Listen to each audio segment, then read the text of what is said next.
Magandang araw. Muli, ako po si Miss Callie at akin pong ibabahagi ang isang kwento ng karanasan na pinadala sa atin ng ating letter sender.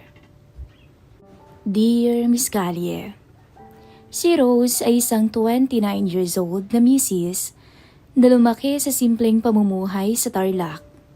Maputi siya, maamo ang mukha, at kahit may anak ng isa, napanatili niya ang maayos na pangangatawan. Bago pa siya maging full-time na may bahay, nagtrabaho siya sa isang maliit na salon sa bayan. Kilala rin siya sa pagiging masipag at tahimik na babae. Ang asawa naman niya ay si Romy, 31 anyos, isang mekaniko bago napilitang mangibang bansa para sa mas malaking kita. Hindi man siya ganoon kabokal sa sweet na salita, kilala siya sa pagiging maalaga, responsable at masipag na asawa. Lumaki si Romy sa isang pamilyang taga-probinsya, kasama ang ama niyang si Mang Tonyo, isang biyuda na 56 anyos. Isang simple pero respetadong lalaki sa komunidad nila.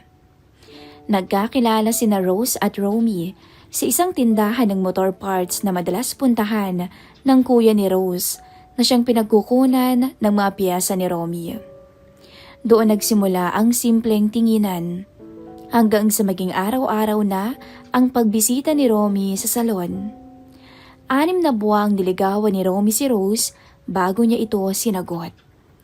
Pagkatapos ng kasal nila, lumipat sila sa isang apartment sa Tarlac, walking distance mula sa bahay ni Mang Tonyo.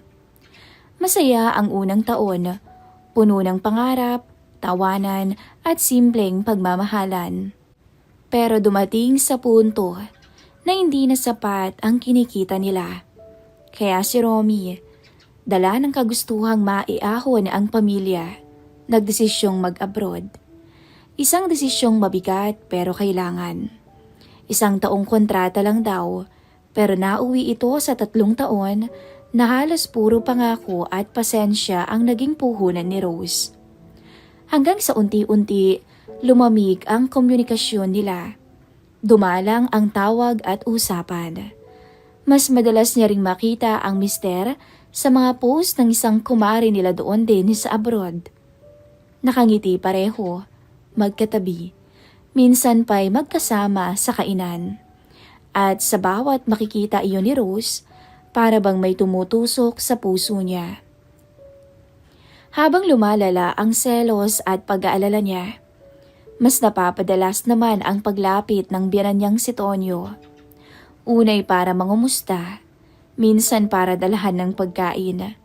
Pero pansin ni Rose ang pakiramdam na hindi siya nag-iisa. Sa isang bahay na halos wala ng paramdam ng asawa, ang presensya ng biyanan ang unti-unting naging sandalan. Hanggang sa kusang nabura ang distansyang dapat. At doon na nagsimula ang ugnayang hindi nila inaasahang mabubuo. Isang tukso na umusbong sa maling akala. Dahil sa gutom na atensyon at sa pagod na pag-ibig o sa pagod na pag-ibig na halos wala nang aasahan. Mag-aalas 7 ng gabi noon nang tahimik na nakaupo si Rose sa sulok ng inuupahang bahay nila. Kahit medyo madilim, bakas pa rin ang kaputian niya, ang maamong mukha niya, at kahit may anak na rin sila ni Romy, sexy pa rin ang hubog ng katawan.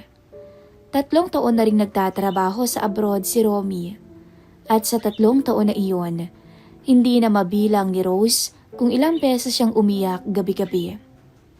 Madaling magselos si Rose, lalo na't nalaman niyang kasama pala ni Romy ang kanilang kumare sa abroad.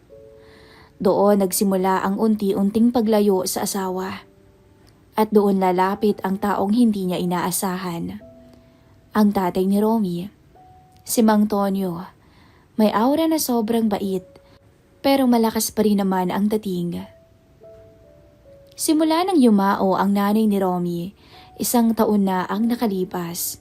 Si Rose na ang madalas hinahanap ni Mang Tonyo kapag kailangan ng tulong sa bahay. Wala naman iyon kay Rose noong una. Pero nang lumala ang selos niya sa kumare, nag-iba ang tingin niya sa lahat, pati sa biyanan niya. Noong una, napansin ni Rose na laging naka-online ang mister. Lagi niyang tinatanong ba't lagi silang magkasama ng kumare nila. Ang sabi naman ni Romy, dahil sa trabaho lang. Pero sa mga gabi na hindi siya tinatawagan, sa mga pangakong bukas na lang kita tatawagan, unti-unting tumigas ang puso ni Rose. At kapag ganoon na ang gabi niya, lagi siyang inaabutan ni Mang Tonyo ng pagkain kapag nadalaw ito sa apartment. "Magandang gabi, Rose," sabi ni Mang Tonyo habang kumakatok sa pinto nila. "Niluto ko to, baka hindi ka pa kumakain." Dagdag pa nito. Pagbukas niya ng pinto, ngumiti si Mang Tonyo. May pagkarag ang itsura nito. May bigote pero malinis namang tingnan. Nakaputing sando at short ito ng mga oras na yon. "Salamat po," sagot ni Rose na medyo mahina ang boses. "Umiiyak ka, iha?" tanong ni Mang Tonyo na unti-unting pumapasok sa bahay nang hindi na niya namamalayan. Hindi ho," sagot ni Rose habang pinupunasan ang mga mata. "Rose," sabi ng matanda, 3 taon na rin. Hindi madali yun." Sa unang pagkakataon, narinig niyang may tunay na lambing sa boses ng matanda. Hindi yung palagay lang, hindi yung simpleng awa, may kakaibang pagsuyo. Muli, isang gabi na naman nang bumisita si Mang Tonyo dahil nag-brown out sa bahay nito. "Dito muna ako sa sala mo, iha. Ayoko muna doon sa bahay, masyadong mainit," sabi nito. Tumango si Rose, pero may kaba sa kanya. May kaba dahil alam niyang may mali sa nararamdaman niya. Habang nag-uusap sila tungkol sa anak ni Rose, napansin niya na matagal ang tingin sa kanya ng matanda. At imbis na umiwas, mas lalo pang tumitig ito. "Maganda ka, Rose," sabi bigla ng matanda at unti-unti itong lumapit sa kanya. Napatingin agad si Rose sa sahig at sinabing, "Hindi naman po, tay." "Hindi mo kasalanan kung naging maganda ka sa paningin ko, iha," sagot pa nito na mas malumanay ang tono. Asawa po ako ng anak niyo," agad sabi ni Rose dahil alam niyang may iba ng balak ang matanda sa kanya. "Oo, pero asawa ka rin ng lalaking napapabayaan ka." May kirot sa dibdib ni Rose. Parang ginising ang sakit na pilit niyang tinatago. Hindi niya alam kung dahil ba sa selos sa kumare o dahil sa matagal na gabi ng pagiging mag-isa. Pero napansin niyang unti-unting lumalapit pa ang matanda sa kanya. "Kung may problema kayo ni Romy, pwede ka namang mag-open sa akin, iha," dagdag pa ng matanda. "Wala po, kaya ko na po ito," mahina niyang sagot pero hindi siya umatras. "Rose, tumingin ka nga sa akin." Dahan-dahang tumingin si Rose at doon niya nakita ang titig na hindi niya nakita sa asawa matagal ng panahon.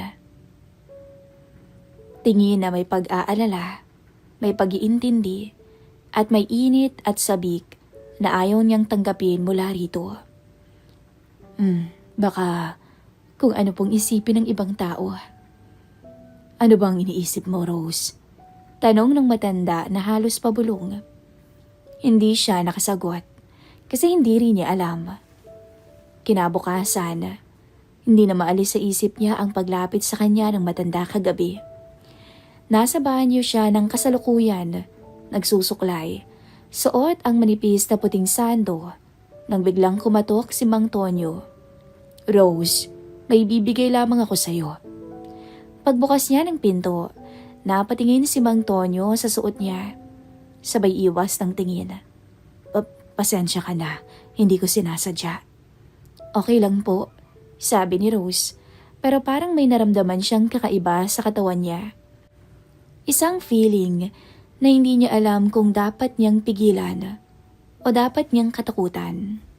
"Rose," sabi ni Tonyo na hindi pa rin tumitingin, "kung may problema ka, huwag mong kimkimin yan ng mag-isa. Sabay abot nito ng isang supot na merienda. Inabot naman ito ni Rose sabay sabing, "Meron po. At kayo po ang dahilan." Natigilan si Mang Tonyo. Ako? Tumango si Rose. Nung gabing nag-brown out. Iba po yung tingin niyo sa akin. Hindi po ako bata para hindi mahalata ang gusto niyo. Dahan-dahang tumingin si Mang Tonyo. At nang magtagpo ang mata nila, parang may umigting na hindi nila pareho gustong harapin.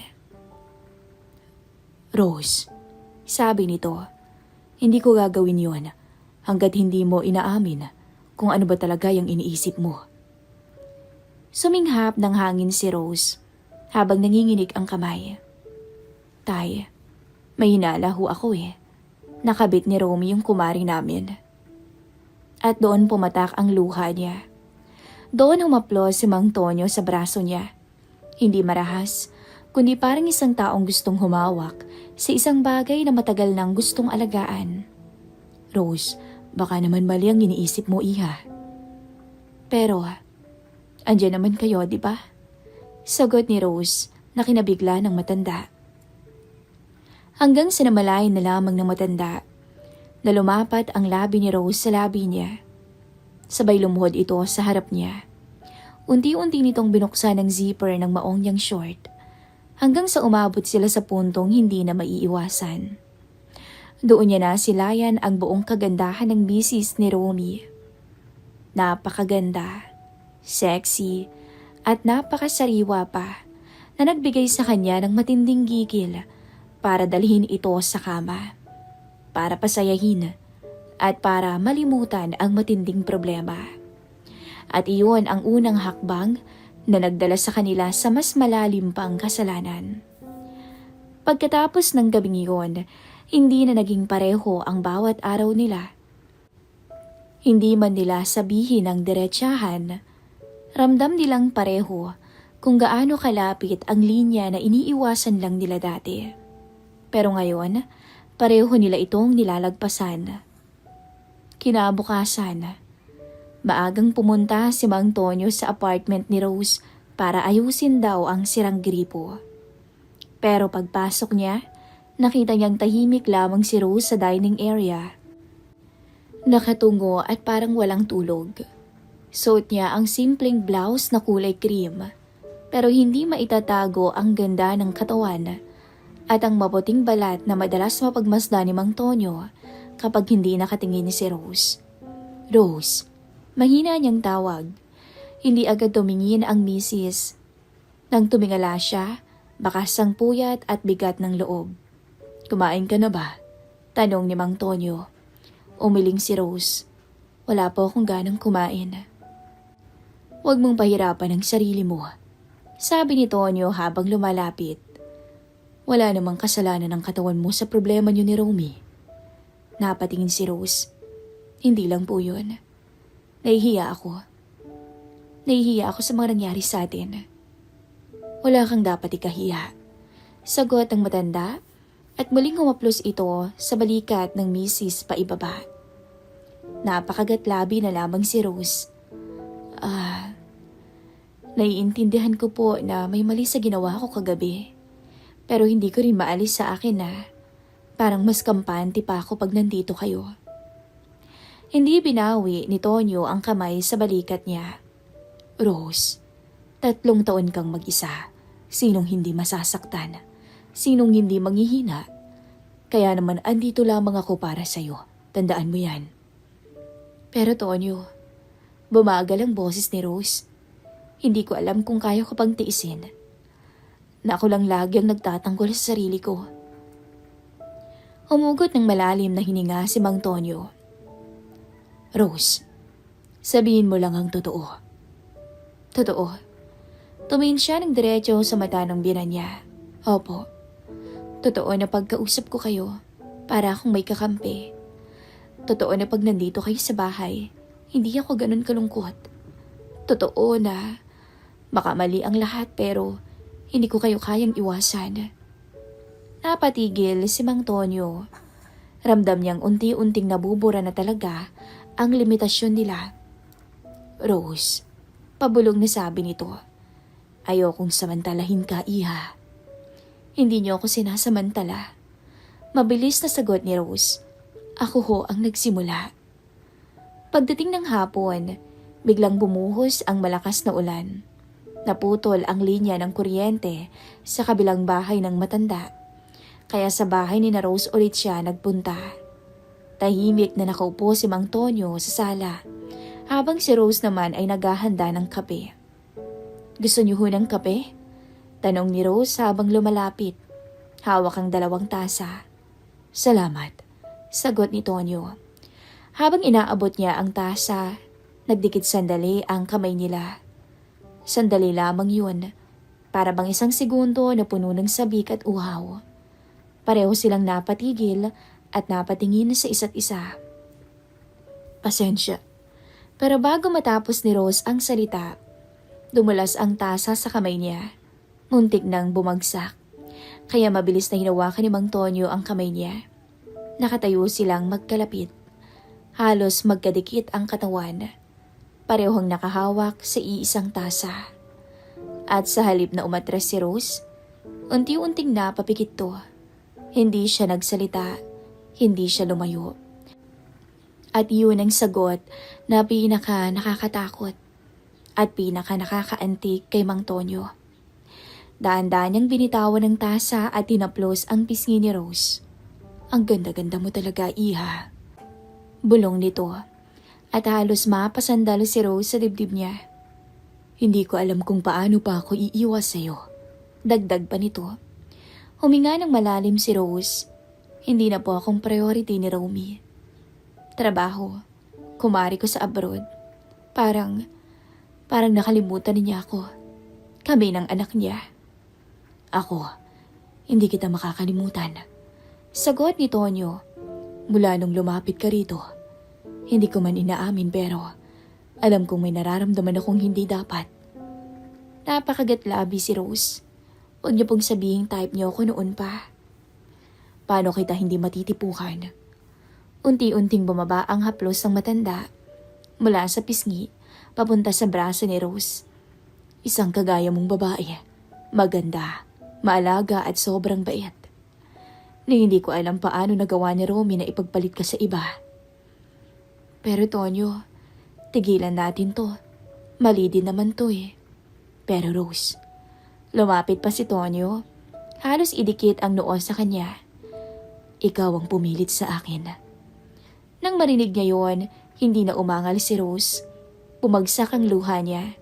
Hindi dahil sa takot, kundi dahil sa bigat ng damdamin. Kasi, pagod na pagod lang siguro ako sa anak niyo. Pagod na ako sa kanya.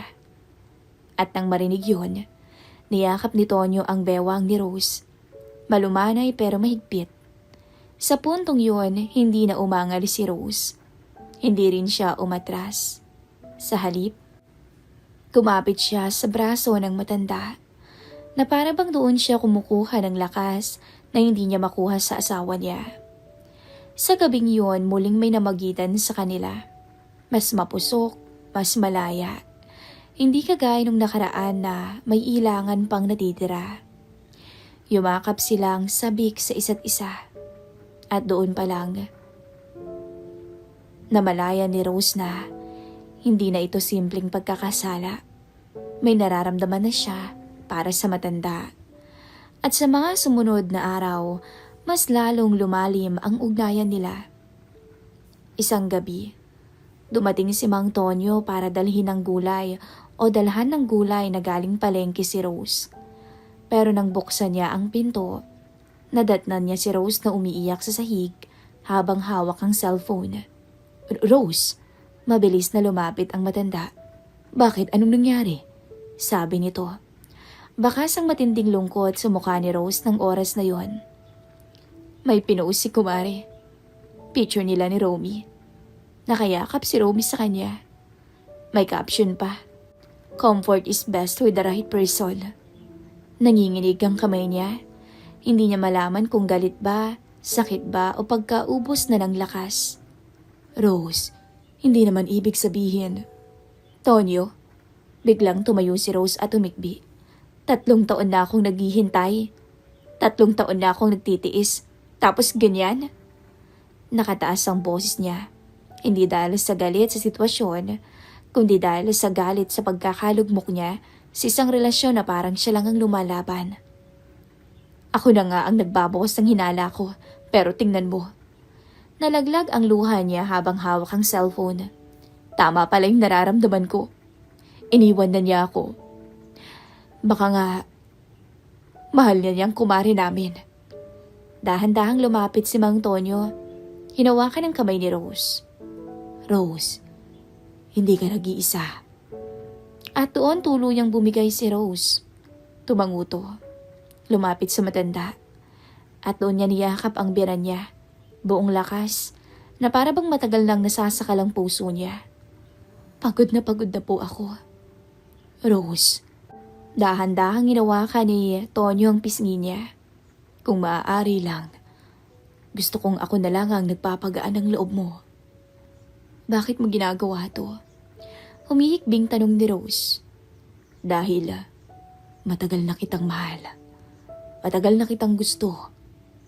Nagangat ng tingin si Rose at sa kauna-unahang pagkakataon, sinabi iyon ng derechahan ni Mang Tonyo. Simula nang mamatay ang asawa ko, akala ko hindi na ulit ako makakaramdam ng ganito.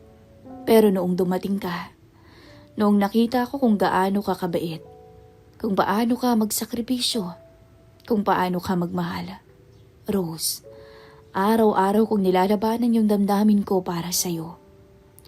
Halos suminto ang paghinga ni Rose sa narinig. Bakit hindi niyo inamin agad? Dahil asawa ka ng anak ko. Sagot ni Tonyo na halos pabulong. At dahil alam kong hindi mo ako magugustuhan. Dahil matanda na ako. Hindi ko alam kung tama ba to. Bulong ni Rose. Pero hindi ko rin kayang sabihing ayaw ko. At doon nagdikit ang noo nila. Doon siya muling diyakap ni Mang Tonyo, mas mahigpit, mas totoo. Mas puno ng damdamin na bawal, pero hindi kayang pigilan. Hindi sila nagpadala ng lubusan, pero sapat ang gabing yon para sabihin ng derechahan na nagkahulugan sila ng loob. At iyon na ang hindi nila kayang iwasan pa. Pero kinabukasan, nag-message si Romy kay Rose. Love, may problema ba? I need to explain something. Hindi agad sumagot si Rose. Pero nang tawagan niya, agad sumagot si Romy. Humihingal to, parang katatapos lang umiyak. Rose, hindi mo man paniwalaan pero hindi ko sinasadyang yakapin si Mariel noon. Umiiyak siya dahil iniwan siya ng asawa niya. Wala kaming relasyon, wala. Napahinto si Rose ng ilang segundo. Nakikiusap ako, Rose. Halos boses luwaan si Romy. Wala akong ginagawa. Ikaw lang ang mahal ko. Parang may sumapak kay Rose sa sikmura nung oras na yon. At tila tumigil ang mundo niya sa sinabi ng asawa. Totoo ba? Nanginginig niyang tanong. Love, God knows. Ikaw lang. Ikaw lang mula sa simula. Natulala si Rose, nanginginig ang binti niya, at doon bumuhos ang konsensya, sunod-sunod, na parang alon na hindi niya kayang pigilan. Napaluhod siya sa sahig, hawak ang ulo, habang si Romy ay nagsasalita pa sa kabilang linya. Pero hindi na niya marinig. Ang tanging tumatama sa isip niya, kung maniniwala ba siya sa sinabi ng asawa, o mas maniniwala siya sa sarili, na si Mang Tonyo na ang mahal niya. Pag-uwi ni Romy ilang buwan matapos ang kontrata sa abroad, hindi na ganun gaya ng dati si Rose. Lagi itong tulala. Laging malayo ang tingin. Parang may bitbit na bigat na hindi niya mabitawan. Mahal pa rin niya ang asawa. Pero bitak-bitak na ang tiwala niya rito. Si Mang Tonyo umiwas at nagpakalayo-layo muna. Alang-alang sa babaeng minahal niya. At alang-alang sa anak niya. Bago siya lumipat sa ibang bayan, nagkaharap sila ni Rose sa huling pagkakataon. Rose, mahina niyang sabi, Pasensya ka na kung nadamay ka sa nararamdaman ko. Tonyo, hindi kayong may kasalanan. Sagot ni Rose na nanginginig ang boses. Ako ang nagsimula noon. Ako ang nagpadala. Ako ang nagkulang sa sarili ko. Hindi. Huwag mong sisihin ang sarili mo, Iha. Ako ang may kasalanan. Minahal kita kahit alam kong mali. Sabi ng matanda, mag-iingat ka lagi ha. At doon to umalis. At si Rose, tinago niyang sekretong sila lang ni Mang Tonyo ang nakakaalam. Ang pagmamahal niya para sa matanda at ang lihim na namagitan sa kanila, iyon ang hindi niya na kailanman mabubura sa puso't isip niya. Hanggang dito na lamang po ang kwento ni Rose. Salamat sa mga nakinig at paalam. Abangan natin ang mga susunod pang mga kwento dito lang po sa ating channel, Miss Kalye.